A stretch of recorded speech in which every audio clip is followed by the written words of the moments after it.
Ja, mi opažamo posledice klimatskih sprememb seveda tudi na morju, kar se pozna na povišani temperaturi morja, hkrati pa tudi zaradi vse pogostejših suš, obdobja višje slanosti.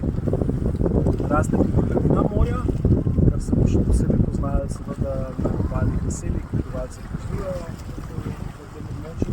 Skratka, v bistvu posledice klimatskih sprememb so vse prisotne. Te stvari, ki sem jih kar naštel, so stvar, ki najprej opazimo, ampak v resnici so pa potem še druge posredne posledice, ki se odražajo na ekosistemu, ali pa recimo vse pogostejši ekstremni pojavi, kot so vročinski valovi in tudi recimo vročinski valovi hladil, ki so manj opazni vsak dan, ki se pregibajo na morju pa na površini, so pa bistveni za druge prebivalce tega morja in življenje organizma.